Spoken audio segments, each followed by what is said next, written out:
Halo semuanya, selamat datang di Ruang Masa Lalu bersama saya Ani. Hari ini kita bakalan teleportasi ke abad ke-16. Kita bakal bahas sosok yang mungkin kalau zaman sekarang bisa disebut sebagai influencer paling sukses karena beliau membangun kota dari nol.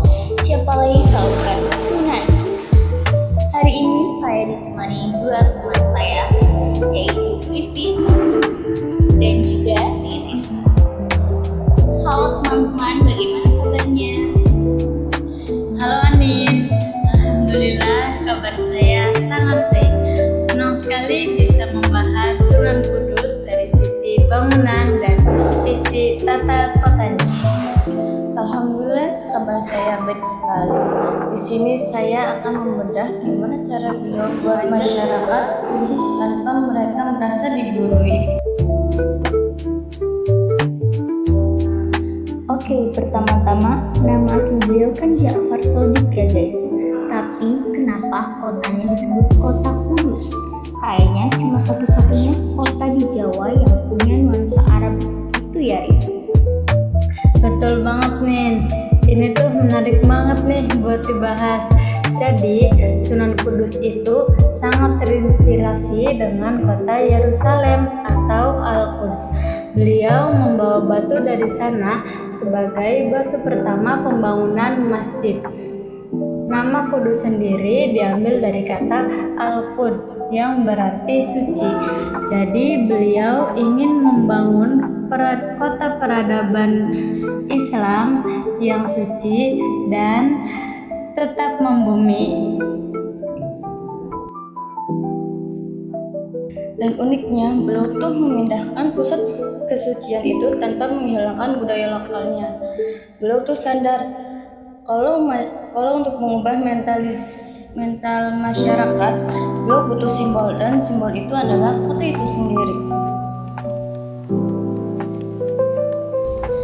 Nah, bicara soal simbol, Menara Kudus ini ikonik banget loh guys. Bentuknya kayak candi, tapi di puncaknya ada duduk buat azan. Secara psikologi dakwah itu gimana sih, Pin?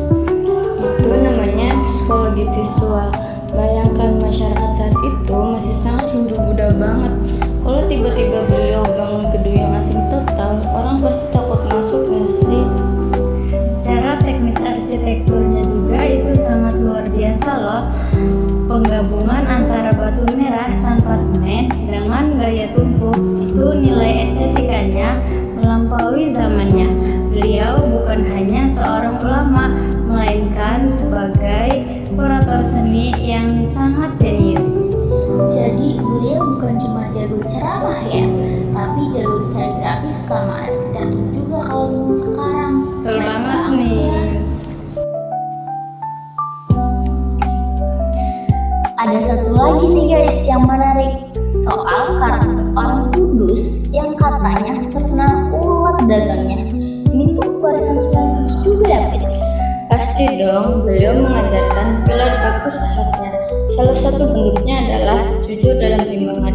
Di pasar-pasar tradisional Kudus dulu, nilai kejujuran itu sangat ditekankan. Beliau nggak mau umatnya cuma bisa berdoa, tapi harus bergerak mengangkat tangan dan harus mandiri secara ekonomi.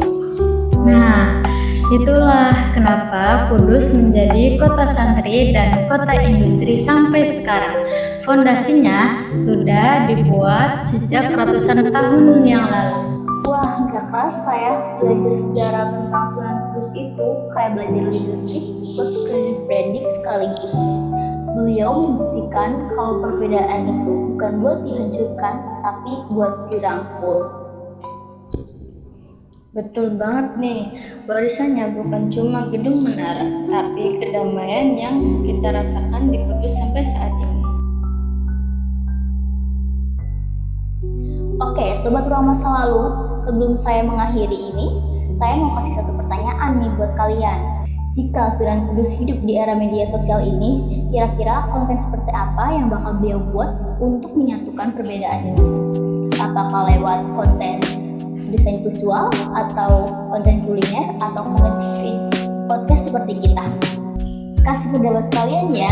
Saya Anu, Ririn, dan Pin pamit. Wassalamualaikum warahmatullahi warahmatullahi wabarakatuh.